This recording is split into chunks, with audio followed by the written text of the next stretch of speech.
తీసుకోవాల్సిన జాగ్రత్తలు మొట్టమొదటి ఏంటంటే వాళ్ళని చాక్లెట్స్ తినకుండా, స్టిక్కీ ఫుడ్స్ తినకుండా ఆపడం.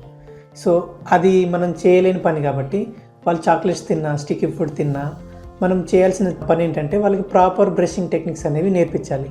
ప్రాపర్ బ్రషింగ్ టెక్నిక్స్ మనం హారిజాంటల్గా చేయకుండా వర్టికల్ మోషన్లో, సర్క్యులర్ మోషన్లో వాళ్ళకి బ్రష్ చేయాలి.